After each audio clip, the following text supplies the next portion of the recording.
Bien, buenos días esta mañana. Dios les bendiga a todos. Vamos a continuar con nuestro estudio del curso de apologética en lo que concierne al capítulo 3. Preguntas acerca de otros dioses. Estas son las preguntas que a veces se nos plantean y que muchas personas pues buscan acomodar sus criterios, ¿verdad?, en la existencia de otros dioses. Obviamente con el propósito de darle la espalda a Dios.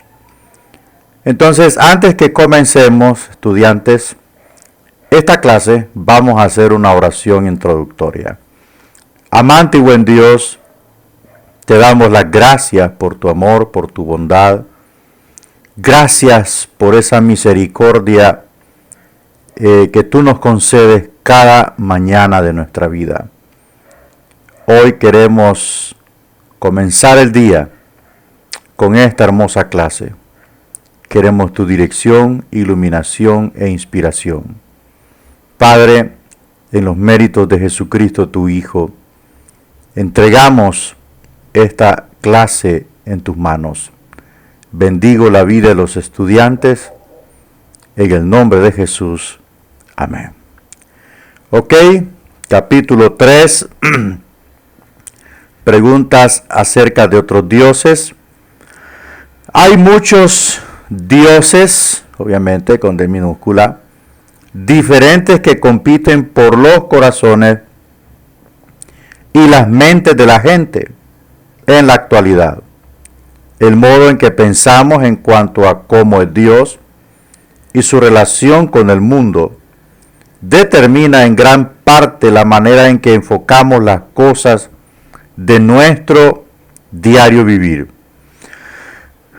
Por ejemplo, las personas con diversas creencias acerca de Dios pueden considerar en formas diferentes los problemas del hambre mundial o de los derechos civiles.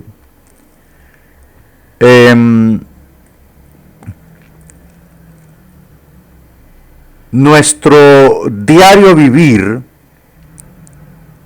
nuestro caminar, nuestro proceder, nuestro pensar, debe de estar siempre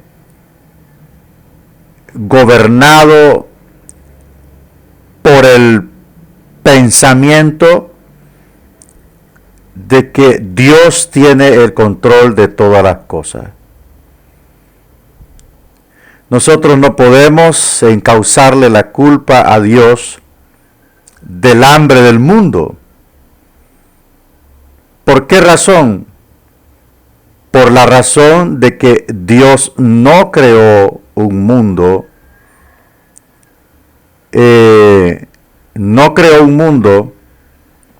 insuficiente. Creó un mundo suficiente para que ninguna persona padeciese de necesidad. Eso fue lo que Dios hizo en el principio. Por eso es que, de acuerdo a cómo nosotros conozcamos a Dios, así podremos comprender los males que enfrenta la humanidad. Dios, dice la Biblia en el libro de Génesis, que creó todas las cosas, y todas estas cosas incluyen los mares, incluyen los árboles frutales, incluyen la fertilidad de la tierra. Entonces, de ninguna manera, desde el punto de vista de Dios, el hombre iba a padecer hambre. Y mucha gente dice, ¿por qué si Dios es bueno permite que haya hambre en el mundo? Es que el problema no se trata de permitir. El problema es que el hombre convirtió su libre albedrío en un libertinaje, convirtió su libre albedrío en un medio para oprimir a los demás, para autoenriquecerse, para destruir el medio ambiente, ¿verdad? Que esa es otra causa mundial por el problema en concerniente al hambre. Entonces, Dios no creó nada de estas cosas. Todo esto ha sido producto de la mano del hombre.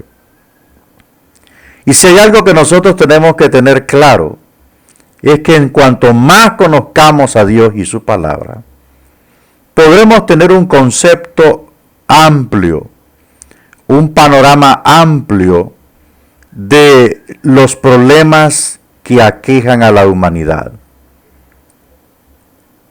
Otro problema que aqueja a la humanidad es la maldad. Y la gente dice, si Dios tiene el control de todo, ¿por qué no quita la maldad? En primer lugar, Dios no creó la maldad. La maldad la introdujo el hombre. Entonces, por lo tanto, es un problema que tiene que resolver el hombre. Obviamente, dentro del plan de Dios está el juzgar la raíz de la maldad. Y obviamente también en el plan de Dios está juzgar a los que practican la maldad. Pero la maldad no se puede cortar como quien chapea una parcela de césped. No se puede porque entonces eso viola la justicia de Dios. La naturaleza de Dios consta en que Él es un ser perfecto en justicia. No va a cortar a los malos así por así y dejar un mundo vacío, porque el asunto está de que la maldad está en todos los corazones humanos. Ese es el tema puntual. La maldad está en todos los corazones del hombre, humano. Solo que en algunos está desbordada. Entonces, por lo tanto, Dios no puede eliminar a los malos de tajo, porque entonces estaría violando su misma naturaleza. Por cuanto Dios es perfecto en justicia, le permite que el hombre desarrolle su libre albedrío. Dentro de su libre albedrío está el elegir a qué Dios sirve, el elegir qué religión cree, el elegir qué estilo de vida quiere llevar, ¿verdad?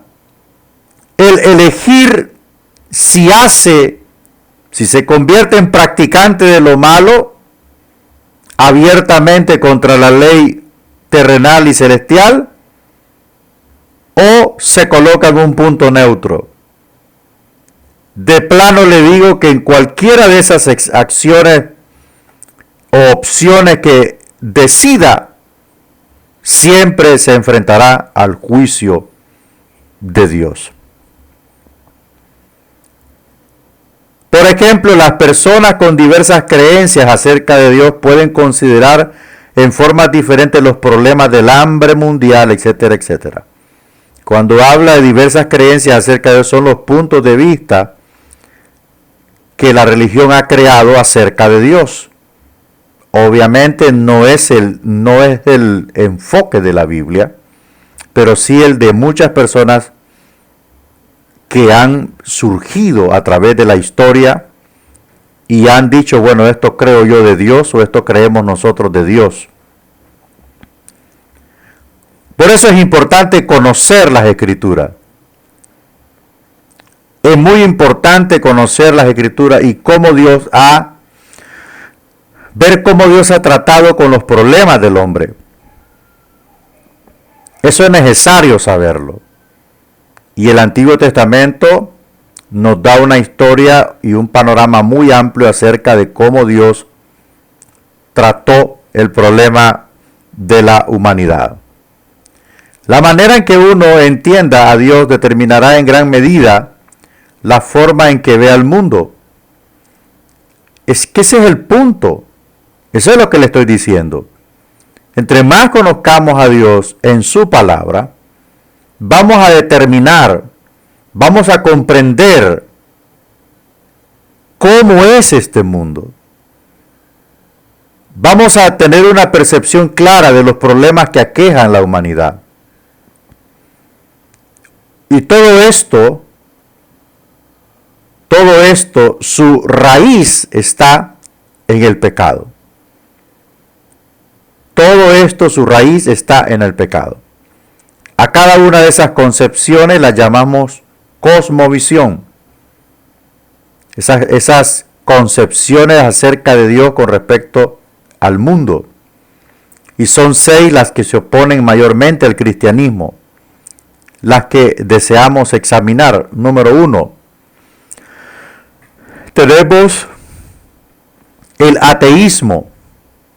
Los ateos dicen, Dios no existe.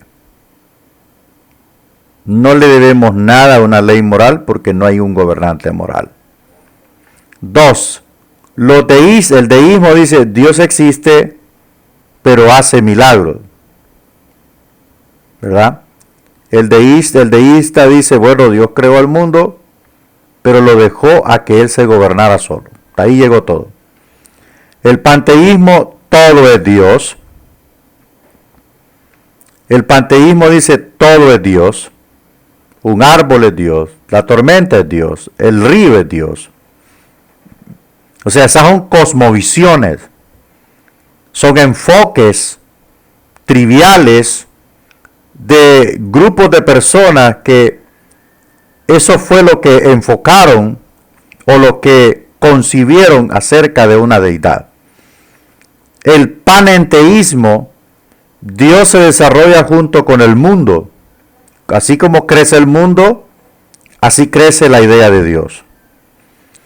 El deísmo finito, Dios existe, pero es limitado o carece de perfección.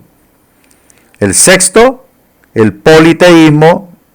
En el politeísmo es que dice que hay una pluralidad de dioses, ¿verdad? Entramos al ateísmo, ¿y si no hay Dios? Aunque una encuesta reciente indica que solo un 5% de los norteamericanos no creen en Dios. La influencia de los pensadores ateos está ciertamente muy difundida en nuestra época. La mayoría de los estudiantes universitarios ha estudiado las obras o pensamientos del existencialista Jean-Paul Sartre, el comunista Karl Marx, la capitalista Ayn Rand o los psicólogos Sigmund Freud, ¿verdad? Psicólogo Sigmund Freud, que es de Bélgica. Bueno, entonces, el ateísmo dice, ¿y si no hay Dios? ¿A quién le debemos deudas? ¿A quién le vamos a rendir cuentas? A nadie, entonces vivamos como querramos. ¿Verdad? Esta es una de las cosmovisiones humanas más impactantes, más absorbentes. Los ateos han crecido mucho en el mundo y por supuesto no tienen, como le digo, no tienen un fundamento sólido. No tienen un fundamento sólido contra la muchedumbre de evidencias que muestra la Biblia acerca de la existencia de Dios. Entonces, estos ateos lo que buscan es vivir como les dé la gana, pensando de que no le deben cuentas a nadie. Pensamiento ateísta, sin embargo, no todos los ateos son tan militantes. Karl Marx se hizo eco de los sentimientos de muchos ateos modernos cuando escribió, entre comillas, hoy no hay lugar para un creador o un gobernante en nuestra concepción evolucionista del universo. 2. Mientras el escéptico duda que Dios exista y el agnóstico dice que no se puede saber si hay Dios afuera de sí mismo, el ateo proclama que no hay Dios. Solo existe el mundo y las fuerzas naturales que operan en él. Bueno, el asunto está de que el ateo no puede ni siquiera comprobar la existencia del mundo y el sostenimiento del mundo. El tema es de que no solamente cuando hablamos de la creación o hablamos de la existencia de un mundo físico en el cual se vive, no solamente estamos hablando de eso, estamos hablando también que fuera de este mundo hay más mundos y hay más cosas allá afuera que no pudieron aparecer ni por evolución, ¿verdad? Ni por evolución, ni por nada. Es imposible que esas galaxias, el Sol, la Luna, los demás planetas hubiesen aparecido por cosas que se originaron en la Tierra. No existe un sustento sólido para que el ateísmo pueda decir no necesitamos la existencia de un creador, no ocupamos la presencia de un Dios, por razón de que sus mismos fundamentos, inciertos por supuesto, aún ellos no son sustentables. Todo lo que enseña Charles Darwin con respecto a la evolución de las especies, también el mismo Charles Darwin no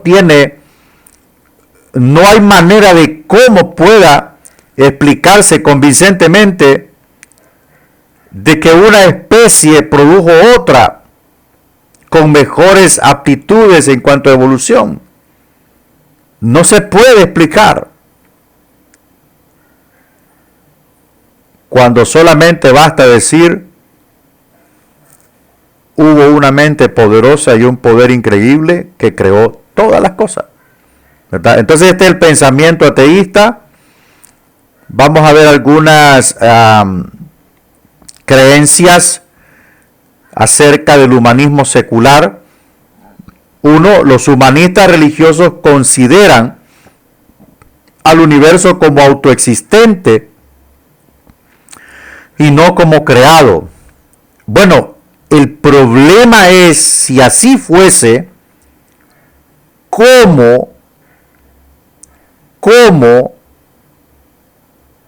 rayos piensan sustentar en cómo se mantiene el universo? O sea, esto es fácil decirlo, pero cuando nosotros contemplamos la idea del universo y empezamos a ver las leyes gravitacionales que imperan en el universo, todas las constelaciones, todas las galaxias, todos los planetas, todas las estrellas, ¿cómo piensan decir de que, o sustentar de que el universo es autoexistente? ¿De dónde se produjo? No hay manera. No existe la forma que el universo se ha creado solo. No existe, ¿verdad? Es imposible. Con solo pensar en que el tercer planeta, que somos nosotros, está exactamente a la distancia del Sol, oiga bien, sin manera de quemarse ni congelarse. Si se acerca más, se quema o muere toda la vida en la Tierra. Y si se aleja un poco, se congela. Entonces, solo pensar en eso, no podemos decir de que todo lo que está en el universo fue autocreado. Eso es lo más absurdo que existe. Entonces, el humanismo cree que el hombre es una parte del universo y que emerge como resultado de un proceso continuo. Eso es totalmente absurdo. Eso es totalmente absurdo. El hombre es parte de una vida en la tierra. Es parte de una vida en la tierra. No puede ser el resultado de un proceso continuo. Porque en primer lugar habría que determinar qué tipo de proceso antecede a esto. Habría que determinar cuáles eran las capacidades, su composición, de qué manera este proceso X pudo haber producido al hombre. ¿Cómo? ¿Dónde? ¿En qué momento? ¿De qué manera? ¿Cuándo empezó? Es imposible. Es imposible, como enseña Charles Darwin, que el hombre desciende del mono, que oiga bien, la teoría de las especies dice que una especie que va muriendo evoluciona en otra. Y Charles Darwin dice que el chimpancé o el mono es el antecesor del hombre, pero los monos todavía están en la tierra. Todavía los monos están en la tierra. Y que el resultado de la evolución de esa especie es el hombre. Entonces, pero ¿qué proceso continuo? Es imposible que el ser humano, con todas sus capacidades que posee, pueda proceder del mono, aun y cuando el humanismo diga que es resultado de un proceso continuo. 3. No encontramos propósito o providencia divinos para la especie humana. Ninguna deidad nos salvará. Debemos salvarnos nosotros mismos. Ese es el pensamiento del humanismo. No encontramos propósito o providencia divinos para la especie humana. ¿A dónde? Claro, si buscan en los diarios, si buscan en los libros seculares, si buscan en cualquier otro escrito humano, no lo van a encontrar. Pero si lo buscan en la Biblia, van a encontrar la providencia de Dios, van a encontrar el plan de Dios, van a encontrar el propósito de Dios para el hombre. Y ellos manifiestan y dicen, ninguna deidad nos salvará, o sea, ningún Dios nos va a salvar. La salvación está en nuestras manos. En primer lugar, el hombre es incapaz de salvarse a sí mismo. Si el hombre es incapaz de poder derrotar la muerte, ¿cuánto más de salvarse a sí mismo? 4. Afirmamos que los valores morales tienen su origen en la experiencia humana. La ética es autónoma y situacional y no necesita sanción teológica ni ideológica. Esto es lo más horroroso que yo he visto. Primero, los valores morales, dice acá, tienen su origen en la experiencia humana. No. Los valores morales tienen su origen en la Biblia, en un Dios moral. Ahí está la base fundamental de los valores morales. Ahí está la base, de ahí proceden, no en la experiencia humana. Los valores morales aparecen en la escena de la historia cuando Dios habla a Moisés y le enseña las leyes de la moralidad para regular la vida moral en el pueblo. Cuando Dios le dice a Moisés que el hijo no puede ver la desnudez de su padre, cuando la hija no puede ver o descubrir la desnudez de su madre, eso es moralidad. Por tanto, no puede ser el resultado de una experiencia humana. Porque si fuese resultado de una experiencia humana, carecería de moralidad. ¿Quién cumpliría esa ley? ¿Quién tendría temor de esto? ¿Quién tendría reverencia ante esto? ¿Quién sentiría remordimiento o pesar si esto se violara? Nadie. ¿Por qué? Porque su origen sería la experiencia humana. Una experiencia que puede ser relativa. Una experiencia que puede ser pasajera.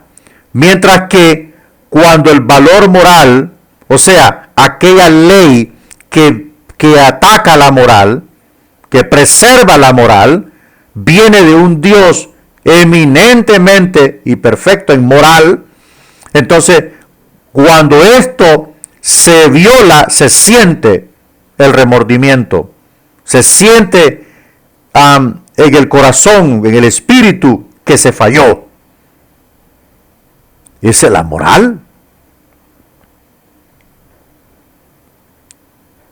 No vas a codiciar la mujer de tu prójimo.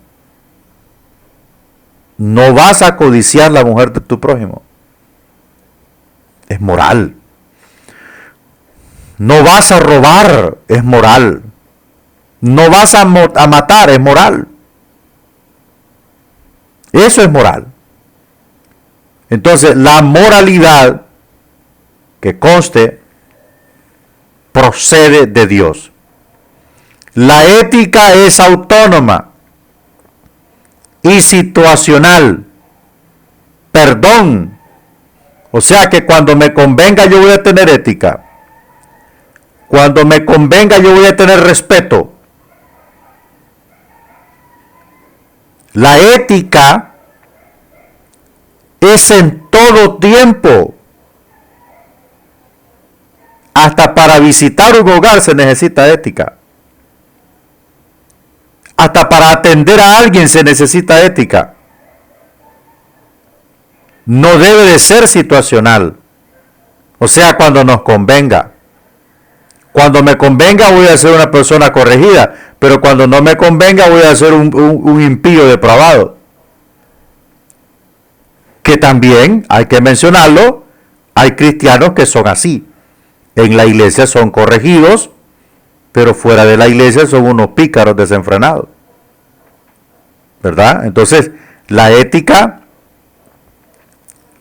no puede ser situacional. Y por supuesto, necesita sanción teológica. Necesita asidero teológico. Necesita respaldo bíblico. Necesita una fuente bíblica que la alimente y que le diga esto debes hacer y esto no debes hacer. Eso es ética. ¿Qué creen los ateos acerca de Dios? Hay diferentes clases de ateísmo. Algunos creen que Dios existió una vez, pero murió en el cuerpo de Jesucristo. Otros dicen que es imposible hablar de Dios porque no podemos saber nada de Él. Así que puede muy bien no existir. Aún otros dicen que ya no se necesita el mito de Dios, que una vez floreciera entre los hombres, pero el enfoque clásico sostiene que nunca hubo ni habrá Dios en el mundo o más allá. ¿Qué creen los ateos acerca del mundo? Muchos creen que el mundo es increado y eterno. La Biblia enseña todo lo contrario. La Biblia enseña que el mundo es creado y que es perecedero. No es eterno. El único eterno es Dios. Otros dicen que empezó a existir de la nada y por nada. El mundo se autosostiene y se automantiene.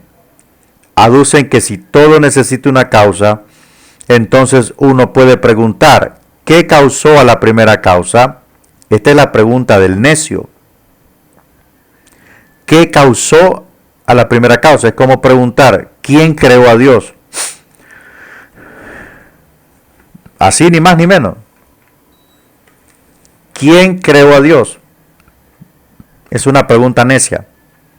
Así pues proclaman que debió existir una serie de causas que se remontan al pasado eterno.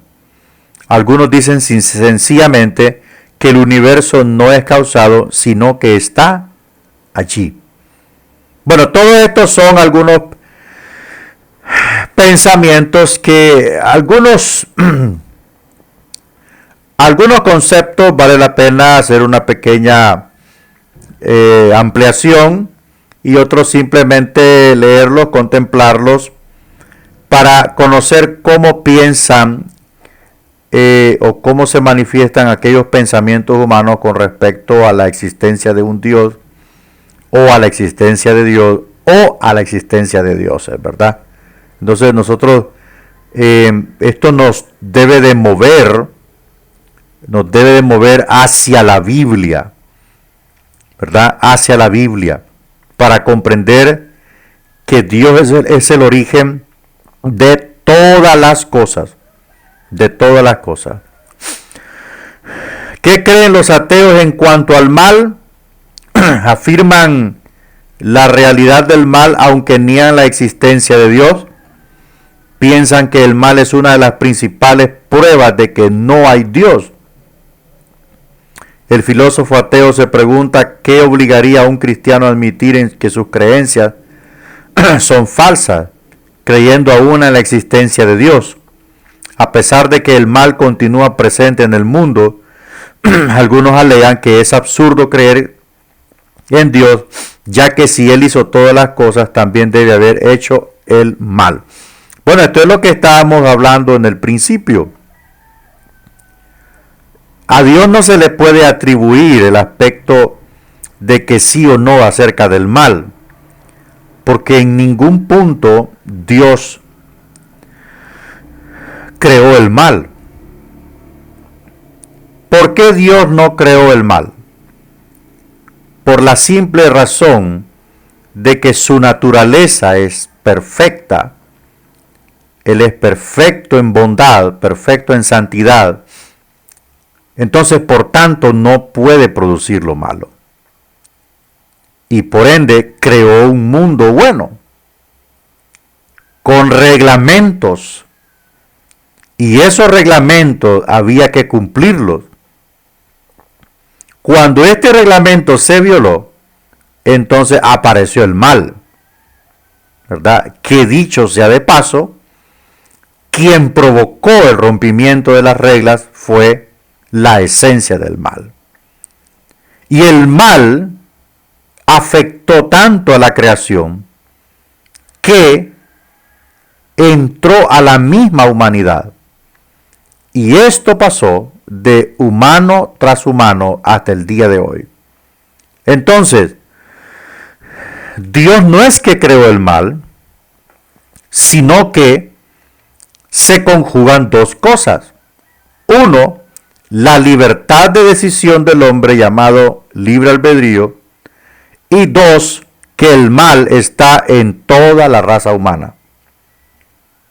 Antes de cortar a la raza humana, como lo hizo cuando Noé, lo que hizo fue enviar al Salvador para que su muerte neutralizase los efectos del mal en la vida de aquellos que se entregasen a él. Ahí es donde el mal pierde poder. Ahí es donde el mal es neutralizado. Porque podemos ver sicarios, podemos ver pandilleros, podemos ver mareros, hombres que practicaron el mal aberrantemente, convertidos a Jesucristo. Por lo tanto, vemos que el efecto del mal que pasó de generación en generación es neutralizado por el poder vivificante del Espíritu Santo en los regenerados. ¿Qué creen los ateos acerca de los valores? Si no hay Dios y si el hombre no es más que un conjunto de sustancias químicas, no hay razón para creer que algo tenga valor eterno. Los ateos creen que la moral es relativa y situacional. Puede que haya algunos principios éticos que perduren más que otros, pero todos fueron creados por el hombre, no revelados por Dios. Bueno, esto es sin duda alguna la excusa más barata para poder hacer lo que les venga en gana. Bueno, sigamos viendo la posición de los ateos en cuanto a los valores. Y aquí hay unas situaciones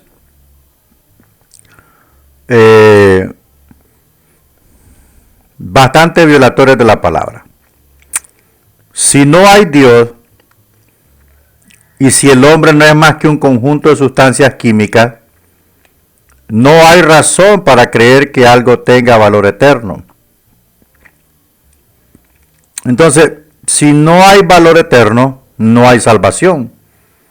No hay necesidad de salvación. Los ateos creen que la moral es relativa y situacional. O sea que la moral es cuando les convenga. Cuando me convenga no voy a robar y cuando me convenga voy a robar. Esa es la posición de los ateos en cuanto a los valores, porque al no haber un Dios moral al cual darle cuentas, por tanto no hay que vivir una vida moral. O sea que estos son peor que los animales. Porque el animal actúa sin raciocinio. Y estos tienen raciocinio. Entonces todo aquello que pueda darle satisfacción a su deseo carnal, como la moral es situacional, entonces si ellos se les antoja hacer de todo, cuando es conveniente, lo hacen. Son peores que los animales. Algunos principios éticos que perduren más que otros, pero todos fueron creados por el hombre, dicen, no revelados por Dios. El asunto está de que los aspectos que tienen que ver con los valores éticos y morales, su origen y procedencia se encuentran en Dios. Entramos al deísmo y si Dios hizo el mundo y después lo dejó solo. Los deístas tienen una visión de Dios muy parecida a la cristiana, salvo que piensan que jamás obra milagros. O sea, para ellos es un Dios que se tomó el tiempo de hacer el universo, de hacer todas las cosas, incluso hizo al hombre, pero hasta ahí llegó todo. Para los deístas, Dios llegó hasta el sexto día, porque el séptimo descansó, ¿no? Figurativamente. Entonces, hasta ahí llegó Dios. Dios no hace milagros. Las cosas ocurren por cuestiones naturales o por eventualidades que existen. Punto y final. Dios no es personal. Dios no tiene ninguna relación con los hombres. Dios no tiene nada que ver con los hombres desde el punto de vista del deísmo. Concuerdan en que hizo el mundo, está bien, pero creen que lo deja trabajar en base a los principios naturales. Él supervisa la historia humana, pero no interviene. Aquí hay algo cierto y algo incierto, falso. Dios está presente y ha estado presente en la historia humana, también creando su propia historia, ¿verdad? Pero ha intervenido. Ellos dicen que no. Pueden comparar a Dios con un relojero que hizo un reloj, le da cuerda y después lo deja que funcione solo. Ese es, ese es el pensamiento de los deístas. Ese es el pensamiento de los deístas. Para ellos, Dios solo está viendo de larguito. No toman en consideración que Dios interviene en la historia de la humanidad a través de un pueblo. Primero lo hizo a través de los hombres antiguos, llámese Enoch, llámese Set, llámese Lamec, llámese Noé, Abraham, ¿verdad? Isaac y todos ellos hasta llegar a Moisés. Luego pasó al trato de Dios con un pueblo numeroso llamado Israel. Y después de su trato con Israel, pasó a la iglesia. Ahora, a través de la iglesia no interviene en los asuntos humanos, como lo hizo con Israel, que influyó a otras naciones, ¿va?, desde el punto de vista geopolítico. Pero a través de la iglesia lo que hace es alcanzar las almas. ¿Por qué no está interesado Dios? Retrocedo. ¿Por qué no está interesado Dios? Y esta es una pregunta muy buena, ¿va? ¿Por qué no está interesado Dios en tratar con las naciones? Como lo hizo en aquel tiempo, ¿va? Que trató con naciones, por ejemplo los persas, trató con los medos para hacer que su pueblo Israel volviera a la tierra prometida, trató con Nabucodonosor y todo eso. Entonces, incluso trató con el faraón de Egipto. Entonces, ¿por qué en la actualidad Dios no está interesado en eso? Por la simple y sencilla razón que el plan de Dios se está acabando. El plan de Dios se está agotando. Amén. El plan de Dios se está agotando. Cada día que pasa se está agotando. Está pendiente un acontecimiento, el acontecimiento del traslado de la iglesia de la tierra al cielo. Por razón de que lo que Él tiene establecido en su plan se va a poner en práctica luego de ese acontecimiento. Pero ¿qué está haciendo ahorita? Lo que está haciendo ahorita es llamando a las personas a su relación con Él. Porque una vez que esto se acabe, el tiempo de la iglesia se acabe, se pone en práctica otra fase de su plan, que está direccionado con Israel. Entonces, después de que se acabe ese tiempo con Israel, entonces sí entrará en acción el Señor personalmente con las naciones, que eso será en el reino milenial, ¿verdad? Entonces todo tiene un espacio en el plan de Dios, pero ahorita se está acabando el plan de Dios para la salvación de los hombres de forma gratuita, ¿ok? Entonces no es que Dios está así como dicen los deístas, que de lejos así, checando de lejos. No, Dios está interviniendo siempre en los asuntos de las naciones, a veces providencialmente, ¿verdad? Como yo sostengo mi teología, mi teoría, que Dios intervino en la Segunda Guerra Mundial, cuando despertó.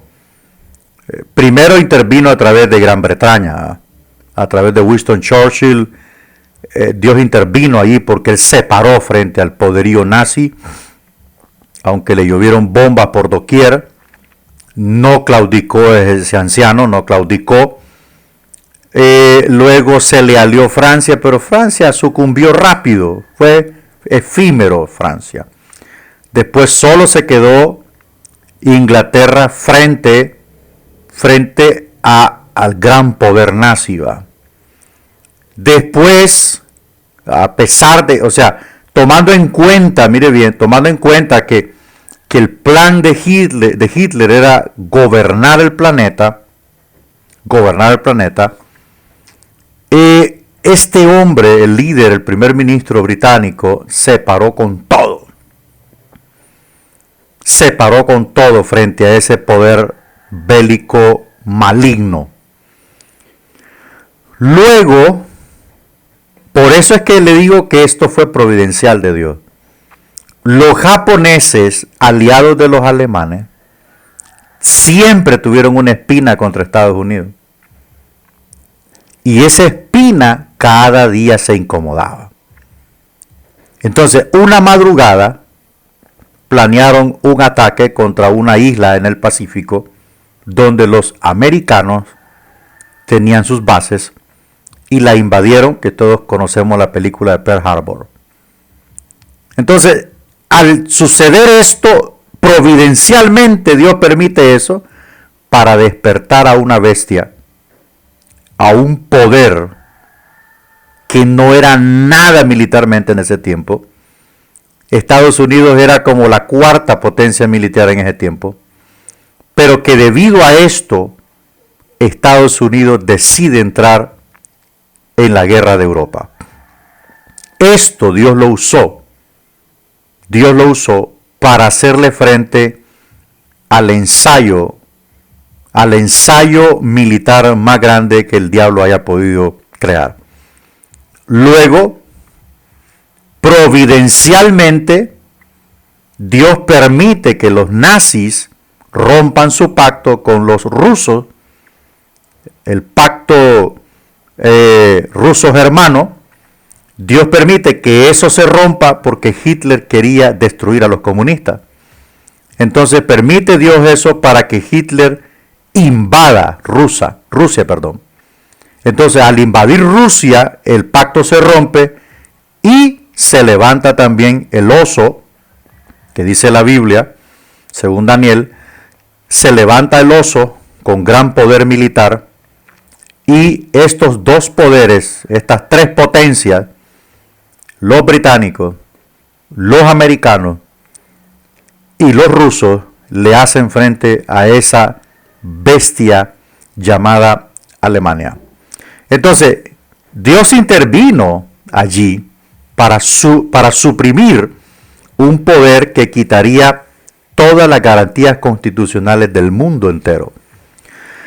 Hitler eliminaría a los judíos para siempre. Donde hubiese un judío, habría una bala dedicada para él. Entonces, él eliminaría a todos los discapacitados del mundo. Eliminaría a todas las razas inferiores del mundo. Y solo la raza aria dominaría el planeta. Entonces, esto no puede salir de un hombre que era un conserje. Esto no puede salir de un hombre que era un cabo en la Primera Guerra. Era un hombre diminuto. Era una persona, un pusilánime. Pero que entró en él el espíritu de Satanás y lo empezó a cocer por dentro y a madurar todo su plan maestro para convertirse en un poderoso, así como vendrá el anticristo. Entonces, hablando de cuestiones de que Dios interviene en la historia de los hombres, así le digo, una de las que yo manejo, así intervino Dios en la Segunda Guerra Mundial y de paso se llevó 60 millones de muertos. Entonces, Dios detuvo esto por ese momento. Pero nada quita que la Tercera Guerra Mundial se aproxima. Nada quita. En relación a lo que sostiene el deísmo, le digo que Dios interviene en los asuntos de los hombres, pero de forma providencial, de forma implícita. En el pasado muchas veces lo hizo de forma directa, pero eran tiempos diferentes, porque su plan era conducir al pueblo de Israel hacia Él, ¿verdad? Entonces, pero en este tiempo lo vemos de forma indirecta, implícita, providencial. Pero sí le digo que nada quita nada quita las alarmas de que estamos a las puertas de la Tercera Guerra Mundial. Yo considero, dentro de mi escatología, no le estoy hablando, vaya a la Biblia, es mi escatología, la Tercera Guerra Mundial la veremos. La veremos, está cerca. Hay polvorines que están demasiado propensos, y uno de ellos es la guerra de los gringos contra Irán. Otro frente, China versus Taiwán. Otro frente, Corea del Norte contra Corea del Sur. Y otro frente, la guerra de Ucrania y Rusia. Otro frente, la guerra de Israel contra la célula terrorista Hamas. Y ahora contra la célula terrorista de Hezbollah. Entonces, parece que el diablo está a punto de hacer erupcionar un punto de estos polvorines, y le aseguro que será total. Será total esto. Entonces, debemos de estar convencidos de que, a pesar de que se den situaciones de situaciones muy peligrosas en el mundo, Dios está en control de la iglesia. Lo que me da pesar a mí es la gran cantidad de latinos que viven en Estados Unidos. Hermanos latinos que están en los Estados Unidos, ustedes corren peligro. ¿Por qué, pastor? Porque los misiles balísticos hipersónicos de Corea del Norte fueron diseñados para bombardear Estados Unidos. Y me da tristeza y pesar de que muchas personas indocumentadas que están allá, incluso pueblo de Dios que está allá, corre el riesgo. Están en una nación que está en la mira de un loco llamado Kim Jong-un, que nació para ver destruir a los Estados Unidos. Entonces, tengamos en cuenta esto. Dios tiene el control. El mundo está en sus manos. Él interviene. Los deístas dicen que no. Los deístas dicen que lo hizo, y todo, pero cheque, denle ustedes. No, no es así. Dios es un Dios que interactúa con los hombres. ¿Qué creen los deístas acerca de Dios? Casi todo lo que un deísta cree, excepto en los milagros, creen que Dios está más allá del mundo, personal, todo bueno, todo amante, todopoderoso y omnisciente. Está bien, no están tan lejos, pero Dios está cerca, ¿verdad? No es que está lejos, está cerca. Hasta le oran. Sin embargo, piensan que nunca interviene en la forma especial para ayudar a la humanidad. Eso es todo lo contrario. ¿Por qué? ¿Por qué los deístas no tienen esa capacidad de comprender de que Dios está interesado en el hombre? Porque no usan el manual de la vida, que es la Biblia. Ahí nos enseña que Dios descendió en forma de Jesucristo a atender las necesidades del hombre. Como eso significa, también significa que Jesús no fue Dios. Eso sería un milagro para ellos. No hay razón para que crean que Dios es una Trinidad. La idea de tres personas en una sola naturaleza es matemática mala para ellos. Esto de la Trinidad no es para los impíos, esto es para los nuevos nacidos. Esto se entiende con la revelación de Dios. Esto se entiende con la revelación de Dios. La Trinidad se entiende con la revelación de Dios. No es para cualquiera. No es para cualquiera que se ponga una camisa que diga, yo creo en Dios. No, esto se entiende y se percibe con la revelación de Dios y, por supuesto, explicada a través de una persona, de un teólogo, que pueda explicar cómo funciona la triunidad, amén, en la Biblia. No es así nomás que se va a entender esto. Entonces, por lo tanto, de esto sintetizamos Los deístas dicen que Dios no es personal, que está lejos y que no puede obrar milagros en los hombres. La Biblia dice lo contrario. La Biblia dice que el Hijo de Dios dejó su gloria en el cielo, descendió a la tierra, tomó forma de hombre, se hizo esclavo, vino a servir, vino a sanar, vino a morir por nosotros, a darnos el perdón de los pecados y la vida eterna. Y dijo, he aquí yo estaré con vosotros todos los días. O sea, su presencia con nosotros sigue estando. Donde haya un cristiano que alabe el nombre de Dios, ahí está la promesa de la presencia de Dios. ¿Qué creen los deístas en cuanto al mundo?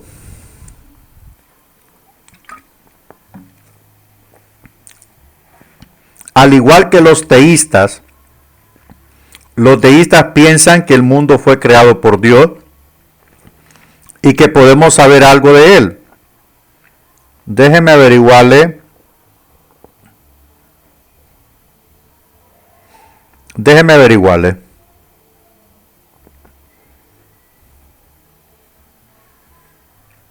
¿Quiénes son? ¿Qué es el teísmo? Deísmo es uno y teísmo es otro. A mí no me gusta dejarle argumentos flotando en el aire. El teísmo se entiende generalmente como la creencia que afirma la existencia de por lo menos un ser creador del universo que está comprometido con su mantenimiento y gobierno. Teísmo, teos en griego es Dios, ¿verdad? Entonces el teísmo y los teístas, que son los que creen en tienen fe en esta creencia, esto surgió en el año 1200 antes de Cristo, en Grecia. Este pensamiento se ha debido a la existencia de los dioses del Olimpo. Entonces, para ellos, por eso dice acá, al igual que los teístas, los deístas piensan que el mundo fue creado por Dios. Entonces estamos bien acá. Los teístas dicen Dios creó al mundo, solo que ellos dicen Dios se encarga de el mantenimiento de todo, y los deístas dicen que no. Entonces dice, y que podemos saber algo de él con solo ver al mundo. Perdón, entonces claro, usted no puede ver a Dios. Yo no puedo ver a Dios. Pero me basta ver lo que está afuera. Todo lo que está afuera me dice, Dios lo creó. Alguien poderoso lo hizo. Entonces, esa es la evidencia clara de la existencia de Dios. Bueno, dicen, es la única y sola revelación de Dios. Nos dio conciencia para que podamos entenderlo mediante las cosas que hizo. Ellos dicen, la creación es la única y sola revelación de Dios. No. No. Existe dos revelaciones más. Está la revelación escrita, que es su palabra, y está la revelación personal. La revelación personificada. Esta es la máxima revelación. Dios se encarnó en el Mesías para ser nuestro perfecto y grandioso Salvador.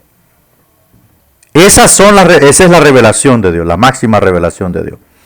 Obviamente, la revelación escrita nos dice todo acerca de su plan. Nos dice todo acerca de lo que se refiere a Dios y a su trato con nosotros. ¿Qué es lo que quiere de nosotros? Entonces, tanto los teístas como los deístas dicen Dios creó el mundo y podemos ver al mundo y esa es una evidencia de que Dios lo hizo. Pero en donde no estoy de acuerdo, donde dicen es la única y sola revelación de Dios. No. La creación es la manifestación del poder de Dios. La creación en toda su dimensión es la manifestación del poder creativo e ilimitado de Dios. Pero en cuanto a revelación, en cuanto a revelación de Dios, o sea, Dios se manifiesta al hombre. Dios no se manifiesta al burro. Dios no se revela a la vaca. Dios se revela al hombre, porque el hombre es el único ser pensante que tiene la capacidad de poderle responder. Por tanto, revela su palabra cuando le entrega a Moisés la ley. Luego, a través de la historia de Israel y de los reyes y de los profetas escriben la revelación de Dios a ellos. Y ahí se va constituyendo parte del canon inspirado del Antiguo Testamento. Luego Dios mueve a algunos reyes como Salomón, como David, a hacer sus escritos. Y así sucesivamente.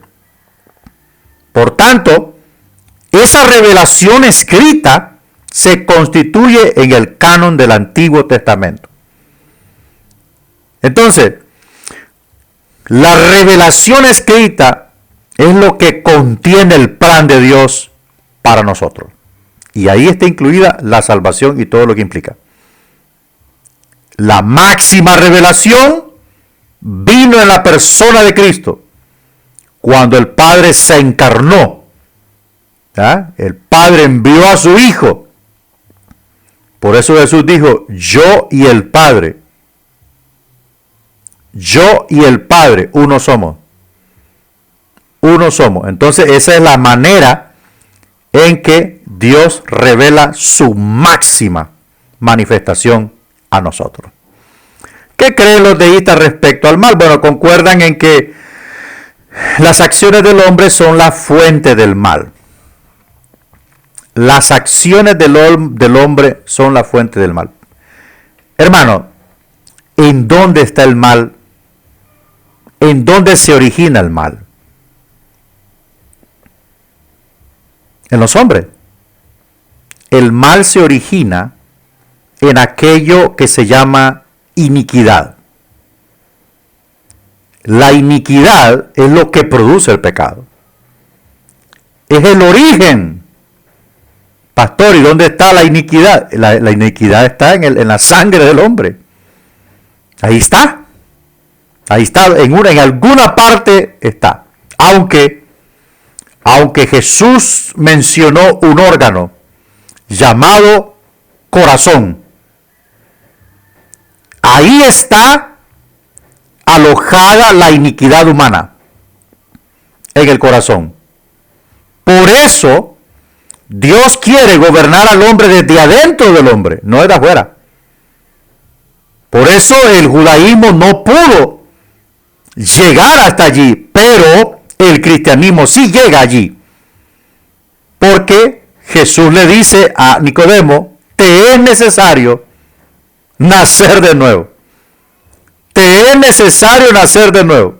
Solo naciendo de nuevo podría eclipsar el poder de la iniquidad a través de un nacimiento espiritual que traería la revestidura de la nueva criatura en Cristo. Por eso Pablo dijo, con Cristo estoy justamente, mire, crucificado. Ya no vivo yo, o sea, ya no gobierno yo. Ya no soy yo el que mando, es Cristo. Es Cristo y su justicia. Entonces, de la única manera de suprimir el poder de la iniquidad en el hombre, como dijo Santiago, el principio de corrupción, esa es la iniquidad que origina el pecado, que origina los malos pensamientos, que origina el delito, que origina la falsedad, la estafa, la extorsión, la violación, la mentira, el adulterio, la fornicación, el asesinato. Eso es lo que produce todo eso. Entonces, al permitirle al Espíritu Santo entrar, Él esclaviza ese principio llamado iniquidad. Entonces, pregunta, ¿qué creen los deístas respecto al mal? Bueno, concuerdan, las acciones del hombre son la fuente del mal. Esa no es la fuente del mal, esa es la materialización del mal. La fuente del mal está en el corazón, Jesús dijo, ¿de dónde provienen los adulterios y los homicidios? Del corazón. El buen hombre saca de su buen tesoro cosas buenas. ¿Dónde está el tesoro del hombre? En el corazón. La mayoría de ellos, dice, reconocen un principio maligno que opera dentro del ser humano. O sea, aquí estamos en la onda. Ese principio maligno es la iniquidad. Algunos culpan del mal uso abusivo negligente de la razón para regir la vida. Para la mayoría de los deístas, el hombre enfrentará consecuentemente recompensa o juicio. Hombre, mire, hermano, esta gente no está tan botada, hermano. No, hermano, esta gente no está tan perdida. Lo único que necesitan es nacer de nuevo. Esto está claro. Para la mayoría de los deístas, el hombre enfrentará consecuentemente recompensa o juicio después de la muerte. Eso está real. Eso es claro. Después de la muerte, nosotros los cristianos, hermanos, vamos a recibir recompensa. O hay unos que no van a recibir nada porque solo fueron a sentarse a la iglesia.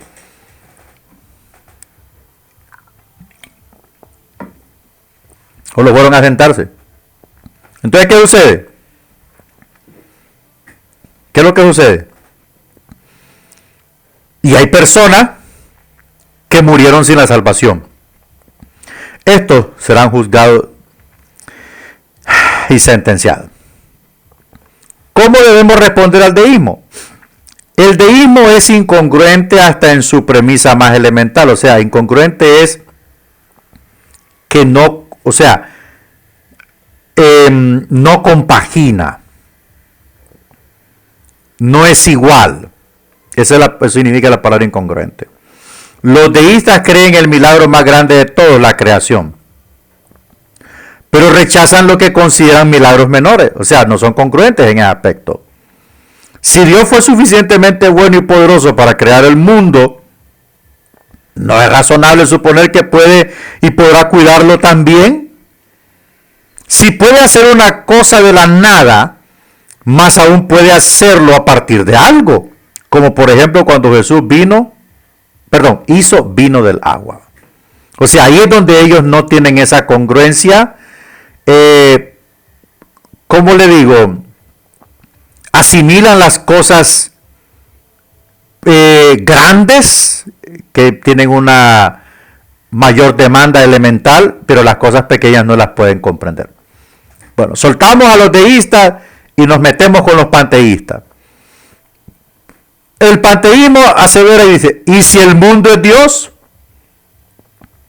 Las religiones orientales son el asiento del pensamiento panteístico. Desde hace mucho tiempo, una filosofía que está entrando a Occidente por medio del movimiento de la nueva era, bajo la forma del yoga. El cristiano no puede practicar yoga porque eso es una práctica oriental. Eso no es para los cristianos. Meditación, dietas macrobióticas, o sea, dietas pesadas, hermano. Canalización del espíritu a través del pensamiento, eso ya no es de los cristianos. El enfoque central del panteísmo es que todo es Dios y Dios es todo. ¿Qué creen los panteístas acerca de Dios? Dios es, para el panteísta, el ser absoluto que une todas las cosas. Algunos dicen que simplemente trasciende la multiplicidad. Otros que se manifiesta en muchas formas y aún otros que afirman que es una fuerza que penetra todas las cosas. Sin embargo, todos concuerdan en que no es una persona sino un ser neutro. O sea, cualquier cosa puede ser. O sea, para ellos Dios no es persona. Para ellos Dios es un gran árbol. Para los panteístas Dios es el río. Dios es el océano. Dios es una roca. Para ellos eso es Dios. Claro, al manifestar que es un ser neutro es que no es ni persona ni objeto. No tiene pensamiento ni tiene nada. Simplemente es algo como que provee. Por ejemplo, la tormenta, el sol, ¿verdad? El sol. Usted puede ver la cultura maya creía en muchos dioses. Pero, ese es otro tipo de cosmovisión. Pero los panteístas dicen que la deidad está en el gran árbol que provee fruto, en el gran río que da agua para vida, y etcétera, etcétera. ¿Qué creen los panteístas en cuanto al mundo? El mundo no fue creado por Dios, Yahweh, sino que emana eternamente de él. Los teístas dicen que Dios creó de la nada el ex nihilo, pero los panteístas afirman que él saca el mundo de sí mismo, ex deo. Por supuesto, algunos panteístas, como la mayoría de los hindúes, y Mary Baker Eddy, que no es tan, dicen que el mundo realmente no existe en absoluto, sino que es ilusión maya. Para superar la ilusión de la materia, del dolor y separar, y del mal, debemos aprender a creer que todo es Dios, incluso nosotros mismos. Bueno, este es el enfoque acerca de los panteístas en relación al origen del mundo. Veremos ahora su enfoque con respecto al mal. Aquí también se encuentra el punto cardinal de la ciencia cristiana.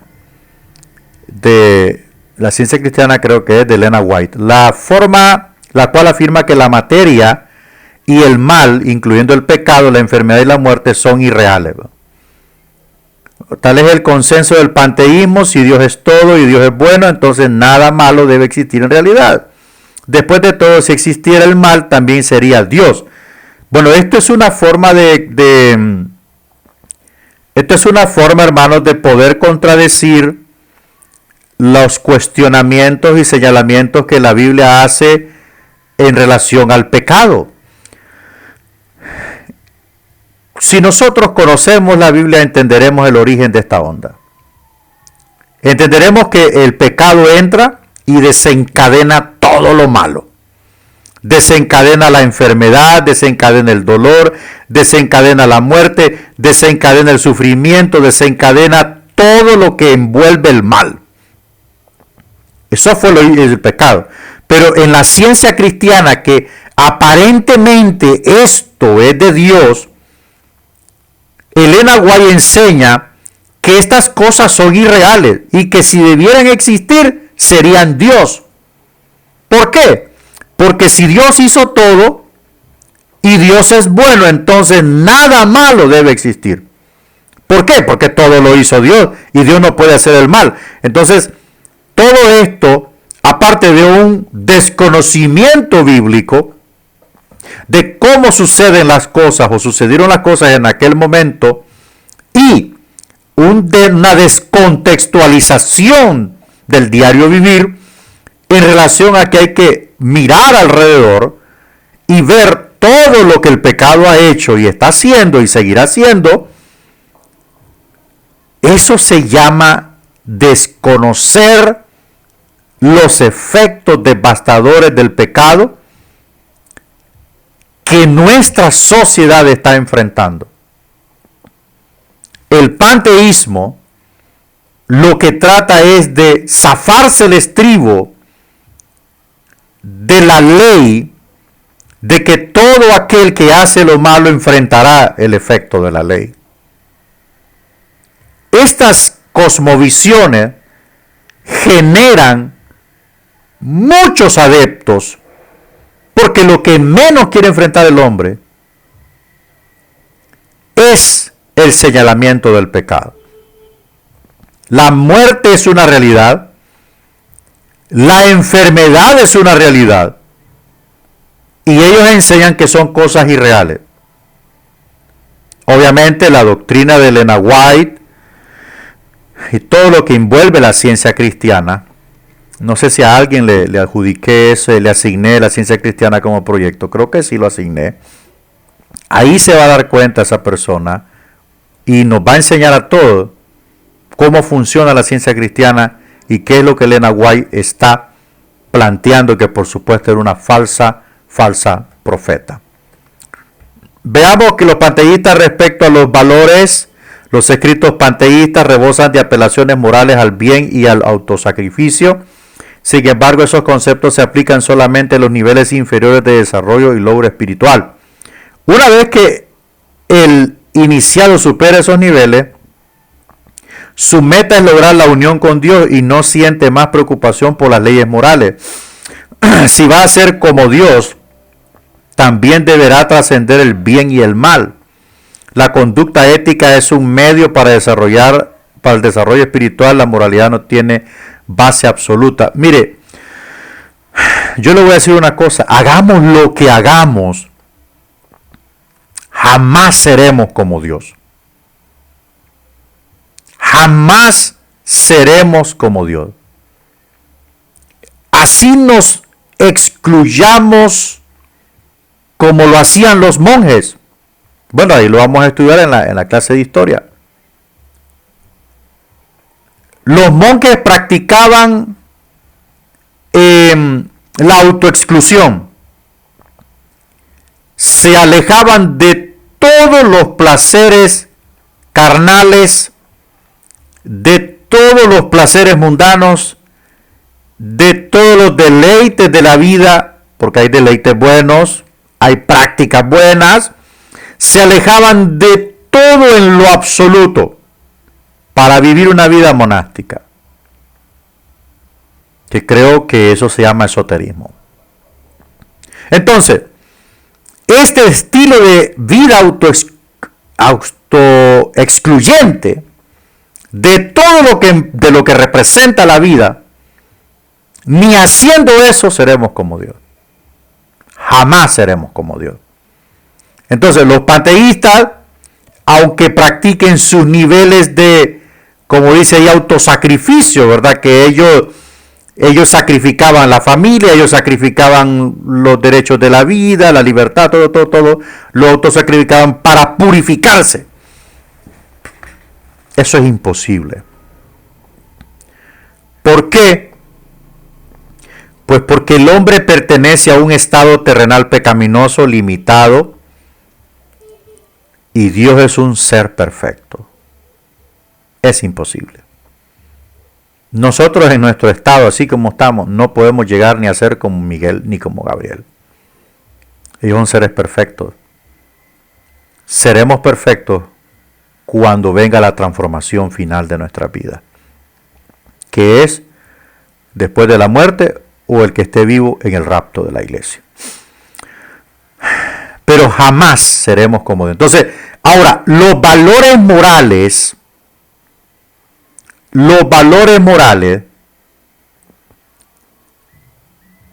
la conducta ética es un medio para el desarrollo espiritual.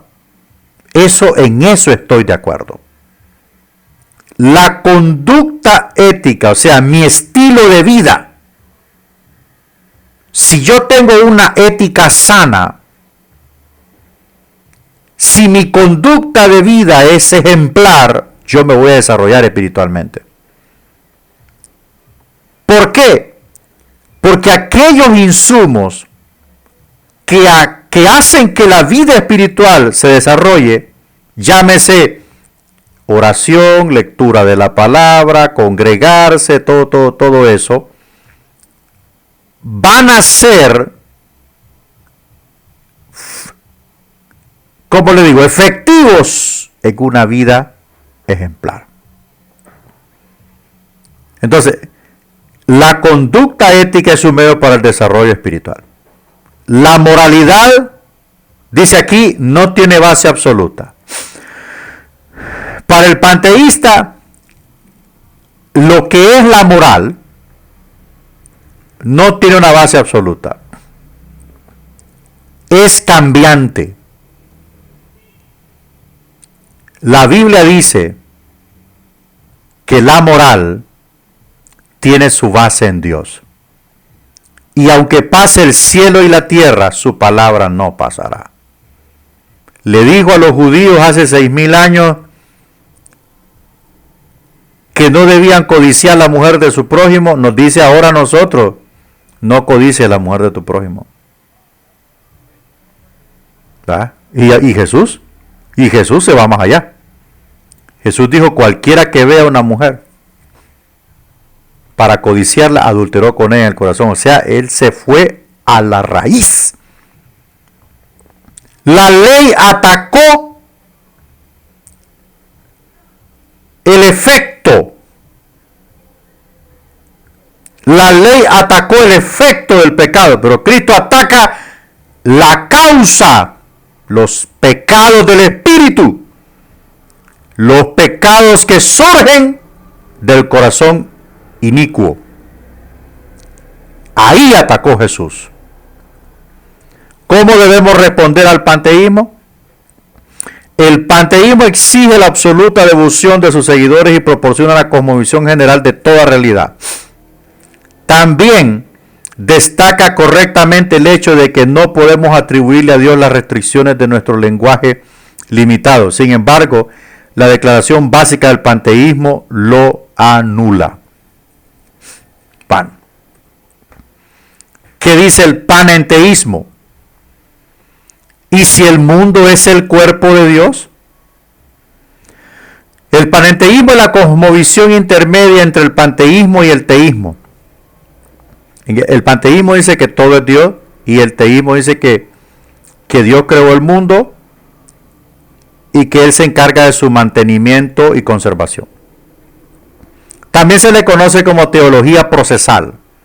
Afirma que Dios es al mundo lo que el alma al cuerpo. Repito, el panenteísmo afirma que Dios es al mundo lo que el alma al cuerpo.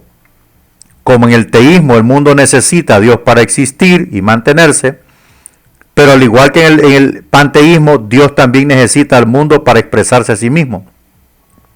Así que aunque en un sentido Dios está más allá del mundo, en otro, Él también es el mundo. Entonces, por eso dice, ¿y si el mundo es el cuerpo de Dios? Esto es lo que trata de manifestar el panenteísmo. Veamos un cuadro comparativo entre panteísmo y panenteísmo. En el panteísmo, Dios es el universo.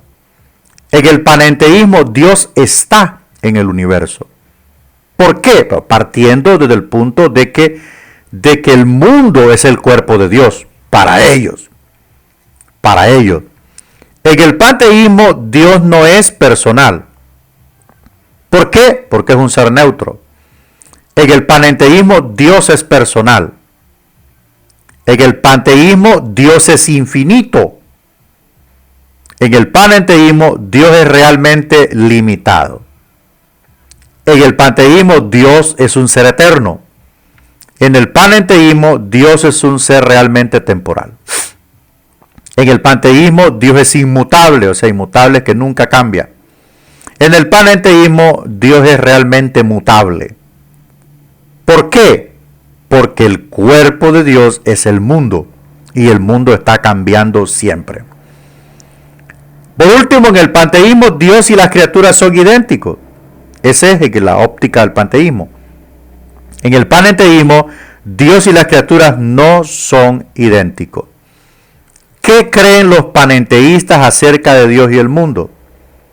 Dicen ellos que Dios tiene dos polos. Uno primordial, el cual es eterno e inmutable, ideal, que trasciende el mundo. Repito, para el panenteísta, Dios tiene dos polos. Uno, el cual es eterno, inmutable, ideal, que trasciende el mundo. La palabra trascender significa que Él está por encima de la creación. Él está por encima de la creación. Cuando Dios está por encima de la creación, Dios no necesita ninguna conexión con la creación para vivir. Eso se llama trascendencia. Bueno, y otro dice, el segundo polo, otro que es consecuente, temporal, cambiante, real e idéntico al mundo. La naturaleza primordial de Dios es su polo potencial, lo que Él puede ser, La consecuente es lo que Él realmente es en el momento. De manera que el mundo no es diferente de Dios, sino que es uno de sus polos. O sea, el mundo es una parte de Dios. Es la parte temporal, es la parte cambiante, es la parte pasajera. Para ellos, el mundo es una parte de Dios. Y el otro polo de Dios es el cual, que pertenece a un estado eterno, que nunca cambia y que trasciende de este mundo. Ese es el punto de vista de los panenteístas, están más perdidos que una cabra. Ese es el punto de vista de ellos en relación a Dios y al mundo. El polo potencial habita el mundo tal como el alma mora en el cuerpo. El polo potencial. Ahí se materializa. Así el mundo es lo que precisamente Dios ha llegado a ser. Debido a eso, Dios nunca es realmente perfecto. Solo está en un proceso de perfección. Para llegar a ser más perfecto, necesita nuestra ayuda. O sea, desde este punto de vista, así como ellos lo enfocan, Dios necesita de que la sociedad humana evolucione para evolucionar Él. Eso es lo que enfoca el panenteísmo. ¿Qué creen los panenteístas en cuanto al mal? Debido a las limitaciones de su polo real, Dios no es omnipotente, sino que dirige al mundo solo mediante su influencia. Pero no todo el mundo reconoce o está controlado por su influencia. De modo que existe el mal, Dios no puede controlarlo, ni garantizar que alguna vez lo eliminará. Sin embargo, creen que el mal abre nuevas posibilidades para que Dios se autorrealice, presentando nuevas oportunidades para crecer y llegar a ser perfecto. De modo que el mal no es necesariamente indeseable. Entonces, claro, desde la óptica de los panenteístas, esa parte que Dios puede usar para combatir el mal es la parte que ellos le llaman su polo real, ¿verdad? ¿Por qué? Porque ellos aducen de que esa parte es la que depende de la sociedad humana y el mundo para llegar a ser lo que Dios quiere llegar a ser. Si los hombres evolucionan, si sus sociedades crecen, si hay un desarrollo en todos los aspectos de la vida, entonces para ellos Dios también está creciendo y puede llegar a controlar el mal. Pero esto es totalmente contrario a la Biblia. Este es el asunto de que estas cosmovisiones fueron creadas ¿por quién? Pues por el diablo, para apartar a los hombres de la verdadera revelación de Dios en su palabra. Es allí donde nosotros conocemos cuál es la posición de Dios en cuanto al pecado y en cuanto al delito y en cuanto a la maldad. Y qué es lo que Dios tiene planeado en el futuro para todo esto.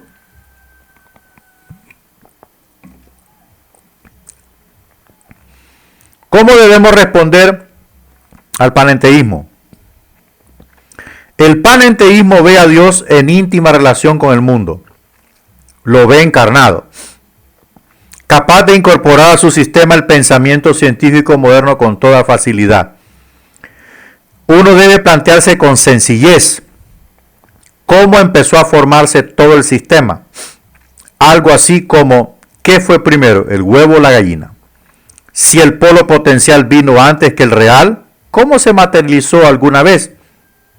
El polo real no pudo haber venido primero porque no tenía el potencial para llegar a ser. Bueno, desde mi punto de vista, Dios es un ser soberano, perfecto y sabio que tiene la capacidad de interactuar con nosotros, que nos puede hablar de cualquier manera y de cualquier forma, y que está en control no solo del mundo, sino que también está en control de todas nuestras acciones. La única respuesta sería que algo más creó la esfera completa, se precisó un creador tras el proceso como Maxwell Escher, al trazar las manos que se dibujan eternamente una a otra, se necesitó un Dios trascendente para crear una gallina que pusiera huevos. Además, ¿cómo se puede saber que todo está cambiando si no hay un parámetro inmutable para medir el cambio? Debido a que nos movemos junto con la Tierra, no nos percatamos de que el planeta rota sobre su eje ni que gira en torno al Sol. Parece que estuviéramos quietos. Veamos el deísmo finito. ¿Y si Dios no es todopoderoso? El panenteísmo no es la única cosmovisión que sostiene que Dios está sujeto a limitaciones. El deísmo finito afirma que Dios se parece mucho al Dios cristiano, salvo que no es perfecto. Dios es limitado en poder y naturaleza.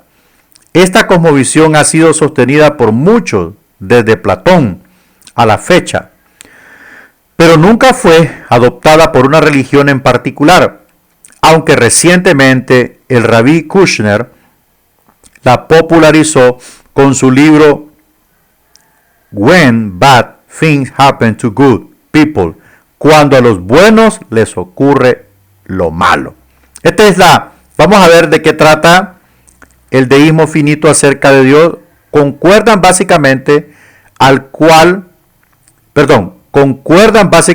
con los teístas en que Dios está más allá del mundo al cual ha creado. No pueden afirmar que Él es perfecto o infinito en poder y naturaleza. Los deístas finitos argumentan que el universo finito solo necesita una causa finita y que la imperfección del universo exige una fuente imperfecta. Bueno, esto que están planteando ellos están planteando acerca de un Dios incapaz, ¿verdad? No sé realmente cómo puede funcionar un Dios incapaz en un mundo, cuando la misma incapacidad humana amerita un Dios capaz. Entonces no sé cómo podría funcionar desde el punto de vista del deísmo finito un Dios imperfecto. ¿Qué creen los deístas finitos sobre el mundo? ¿Creen que fue creado por Dios de la nada o de alguna materia preexistente? Sin embargo, no creen que el diseño del mundo sea perfecto. La naturaleza parece tener violentas alteraciones críticas como los volcanes, los tornados y los terremotos. Pero espérenme, aquí hay alguna cosa que hay que mencionarla. Cuando Dios creó la tierra, esto no existía. No existían tormentas, tornados ni terremotos. Peor volcanes. Cuando vino el diluvio, la topografía de la tierra cambió. Y estos desórdenes aparecieron después de que se alteró toda la topografía de la tierra por la invasión del agua. O sea, el planeta se llenó de agua. Esto implica que hubo grandes alteraciones. La muchedumbre de agua alteró todo. Después, cuando pasaron los años y los siglos, los daños en el medio ambiente y en el clima afectaron los climas. Afectó todo.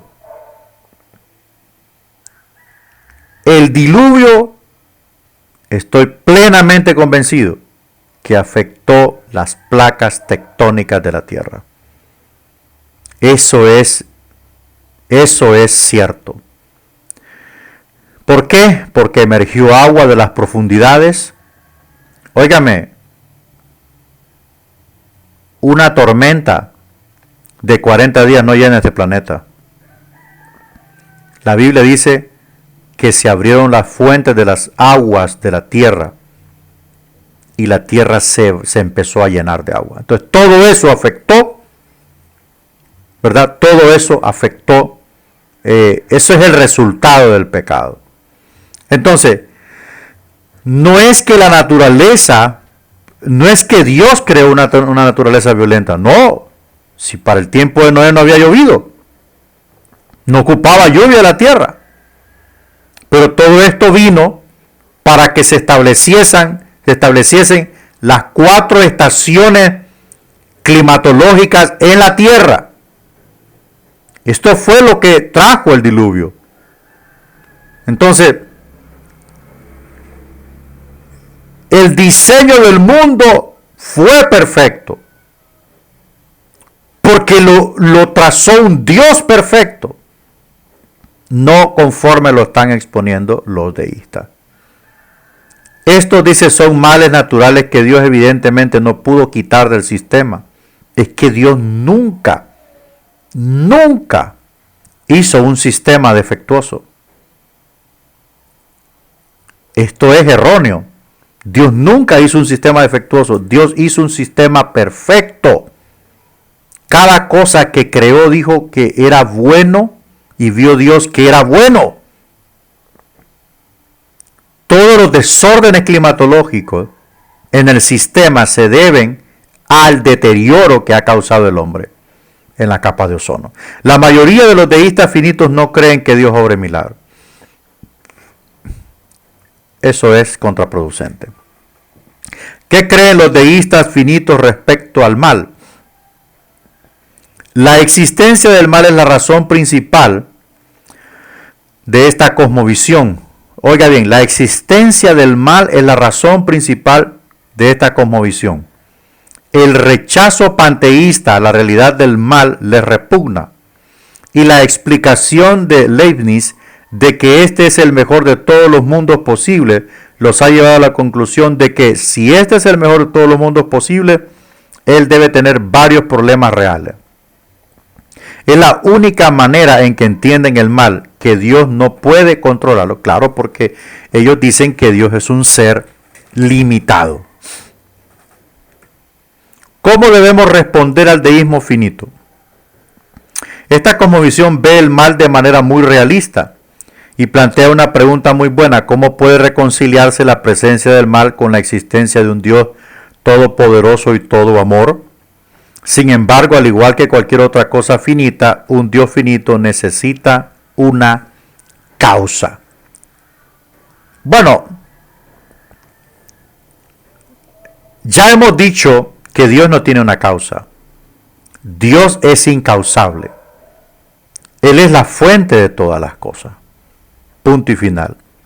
Que un día juzgará el mal, juzgará al origen del mal y castigará a los que han practicado el mal abiertamente. O sea, eso está establecido.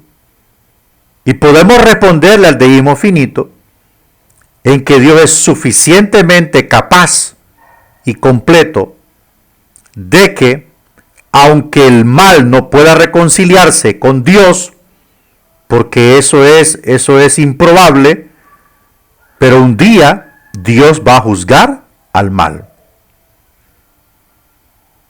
Como dice el libro de Hebreos, está establecido para el hombre que muera una sola vez y después de esto, el juicio. ¿Qué dice el politeísmo?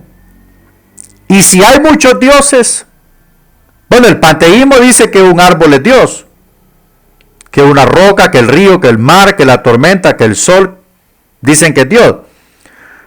Pero el politeísmo es muchos dioses.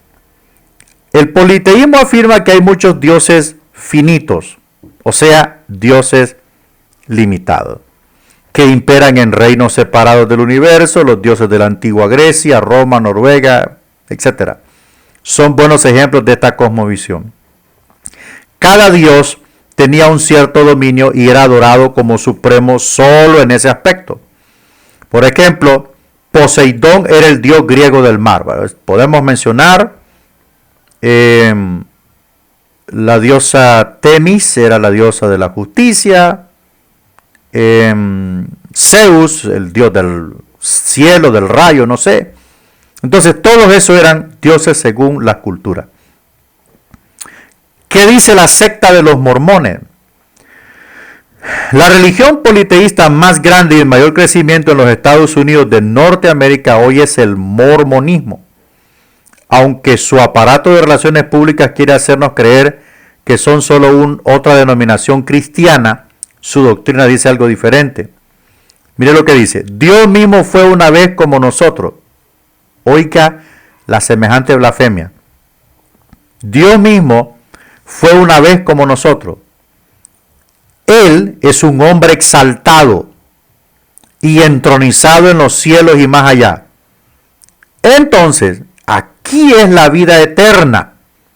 Conoce al verdadero, único y sabio Dios y aprende cómo ser Dios tú mismo, igual que hicieron los dioses antes que tú, o sea, los hombres dioses.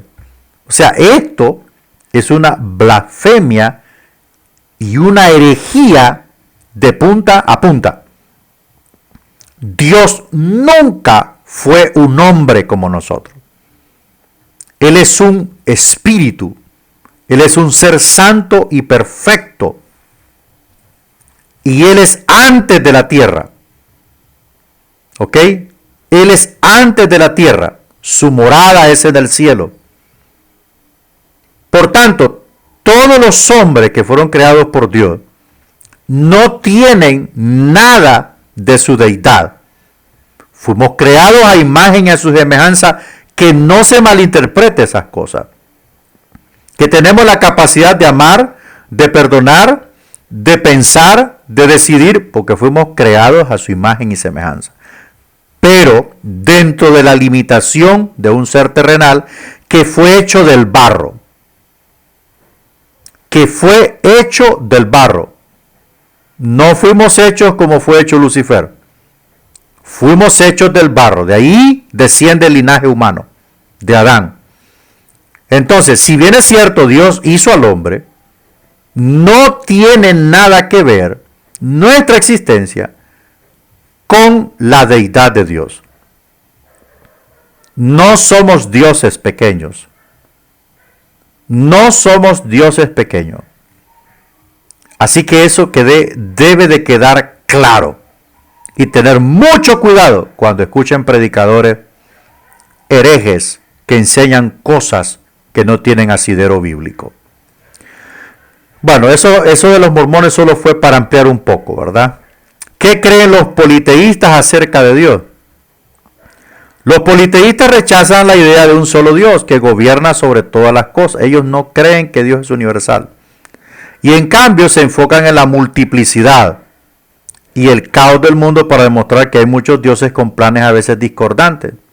Algunos politeístas dicen que los dioses surgen de la naturaleza, otros que fueron una vez hombres. Los mormones plantean una regresión infinita de dioses que engendran dioses, de modo que todos ellos son espíritus hijos de un Padre eterno y descendencia de una Madre eterna, pero sin primera causa de existencia. Entonces, ese es el enfoque politeísta acerca de una deidad o de Dios. No creen que Dios existe, sino que creen que hay muchos dioses, que cada dios tiene su propio plan y algunos no coinciden. Bueno, esto es obvio que suceda porque al no haber una unicidad, sino que hay una multiplicidad de deidades, entonces esto es un solo desastre. ¿Qué creen los politeístas acerca del mundo? ¿Cuál es el enfoque de ellos acerca del mundo y su origen? Bueno, según ellos el universo es eterno o hecho de materia eterna. El libro de Abraham, una obra mormona, dice: y entonces dijo el Señor, descendamos, y descendieron al comienzo, y ellos, esto es, los dioses, o sea, los humanos, organizaron y formaron los cielos y la tierra.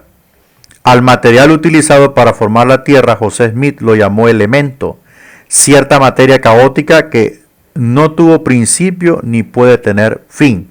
Esto es resultado de los libros de José Smith y los otros escritores mormones que esta religión, esta secta es la más degenerativa en cuanto a doctrina o elemento que tenga que ver con la Biblia. Sus doctrinas, sus ideologías, sus enseñanzas son las más degenerativas y corrompidas, corruptas que se puedan conocer, especialmente todo esto que estamos viendo. El mal es parte necesaria de la naturaleza. Ese es el punto de vista de ello, aunque la Biblia diga lo contrario. El mal no puede ser necesario en la naturaleza. Los griegos vieron el mal en la primera lucha como el poder entre los dioses, lo que resultó en la creación, de modo que el mundo fue una mezcla del bien y del mal desde el principio. El mormonismo afirma que el mal es necesario para el progreso y la existencia de todo, pues sin oposición no hay desafío que superar en las opciones morales. Eso es el punto de vista de los mormones. En cuanto a la existencia del mal, el mal no se necesita para superar desafíos. El mal no se necesita, el mal se combate, ¿verdad? El mal se combate con el bien, desde la ética de Cristo. El mal se combate con el bien. Orad por los que os persiguen y bendecid a los que os maldicen. Esa es la ética de Cristo. Entonces, nosotros no necesitamos que exista el mal para superar los desafíos. No lo necesitamos. Ahora, porque ya existe, eso es como cuando usted le dice, mire, agarre la carretera que va para tal lado, pero le van a decir, mire, ahí hay 5 pasos de quebrada. Usted sabe que ya está allí, pues, no lo puede cambiar. Su destino indica que tiene que pasar 6 pasos de quebrada. O sea, ya está allí, tiene que burlarlos para poder llegar a su destino. Entonces, el mal ya está. Y que nos hará frente en nuestro camino hacia la eternidad, nos hará frente. Pero yo no lo necesito, ni lo quiero ver en mi camino. Lo que pasa que ya está allí y es inamovible, ¿verdad? Eso es muy diferente. Usted no lo puede cambiar ni yo lo puedo quitar de mi camino. Pero Dios nos ha dado el poder para derrotar al mal. Y el poder es hacer el bien. Vence lo malo con lo bueno, dijo el apóstol Pablo. ¿Cómo podemos responder al politeísmo? Llegamos a nuestra última diapositiva. Si bien es cierto que el politeísmo plantea la existencia de muchos dioses, podemos responder que el Dios cristiano que creó todas las cosas y las tales subsisten por su poder, tiene la suficiencia infinita para que en Él el ser humano pueda encontrar todo lo necesario para esta vida y para la otra. Dios es suficiente, inmutable y totalmente necesario para la humanidad. No se olvide de llevar a cabo su proyecto de apologética. Le asigné, creo, una secta. Eso es para el 5 de junio. Y su investigación especial, su tarea especial es para el 22 de mayo en tiempo y forma como se lo pedí. No se le olvide. No se le olvide. Estamos en contacto. Dios me le bendiga y siga adelante en este camino. Bendiciones.